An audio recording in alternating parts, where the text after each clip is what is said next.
तो नमस्कार, प्रणाम। मेरा यामिनी सिंह का आप लोगों से मुझे ये कहना था। एक्चुअली मैं बहुत दिनों से सोच रही थी लाइव आने की, पर बिजी थी। मेरी बेस्ट फ्रेंड की शादी है, उसमें मैं नासिक आई हुई हूँ, तो नासिक आना थोड़ा वो सब था, फंक्शंस चालू है। मुझे ये कहना था आप सबसे, खैर अच्छी बात है, काफ़ी दिनों उस पर ध्यान भी दे पाई मैं, कि जो शो हुआ था 16 फरवरी को छपरा में, उस शो के बारे में मुझे बात करनी थी आप सब लोगों से। जो ये हमारे छोटे मोटे यूट्यूबर्स भाई लोग हैं, खैर उन लोगों को भाई बोलने के वो उतने है नहीं, उस चीज़ के लायक नहीं है, पर ठीक है फिर भी कह दे रहे हैं हम।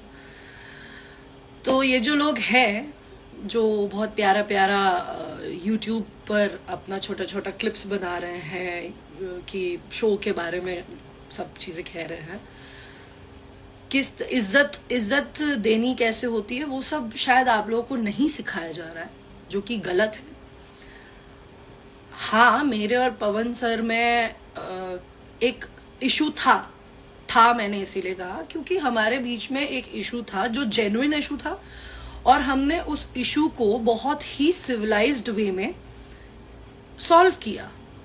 क्योंकि हम दोनों ही आर्टिस्ट हैं, वो बड़े आर्टिस्ट है, ऑब्वियसली वो बड़े आर्टिस्ट है, उनके सामने शायद मैं कुछ भी नहीं हूँ, शायद क्या, ऑब्वियसली कोई भी नहीं है कुछ भी, वो एक बड़े आर्टिस्ट है। बट क्या फिर ऐसा नहीं हो सकता कि किसी दो लोगों में प्रॉब्लम्स हो सकती है, ठीक है।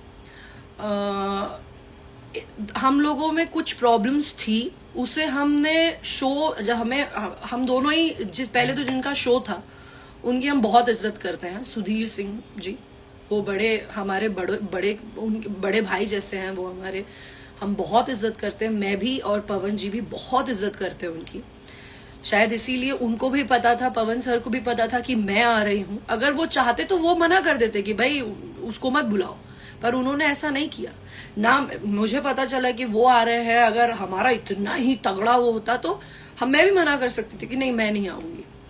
पर हम लोग को ये था कि भाई एक जिंदगी है, इंसान है, दो लोगों में कोई चीज अगर हो रही है और उसे सॉल्व किया जा सकता है तो क्यों नहीं सॉल्व करें।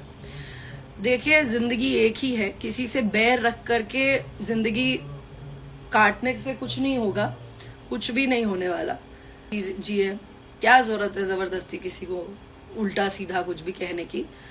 और किसी औरत के बारे में अपशब्द बोलने या लिखने से बेहतर है, लिखने से पहले एक्चुअली सोचें कि आपके घर में माँ, बहन, बीवी, बहुत सारे लोग हैं, किसी दिन उनके ऊपर हाथ उठा, उंगली उठी तो बड़ा बुरा लगेगा। तो हमेशा सोचना चाहिए जब हम किसी को कुछ कहते हैं ना, उसको किसी को कहने से पहले खुद के लिए सोचना चाहिए कि अगर हमें कोई कहेगा तो कैसा लगेगा, तो अब शायद हमसे कभी गलती ना हो। और कभी ऐसे कर्म, हमारे तो माँ बाप ने भाई हमको यही सिखाया है, संस्कारों की बात है भाई। तो जो गलत बोल रहे हैं वो बहुत ही उनके बेकार संस्कार होंगे। माँ बाप उनके, भगवान उनका भला करे, उन माँ बाप ने जन्म दिया पर शायद वो लोग संस्कार दिए पर बच्चे शायद ग्रहण नहीं कर पाए वो संस्कार।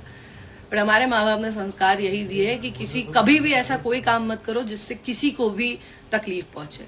हाँ, खुद को तकलीफ पड़े चलेगा, कोई बात नहीं है, पर कभी किसी को कोई तकलीफ हो ऐसा कोई काम मत करो, क्योंकि दुनिया में आपको हिसाब किसी को नहीं देना, लेकिन यहाँ इससे भी ऊपर एक दुनिया है जहाँ पर आपका हिसाब होगा।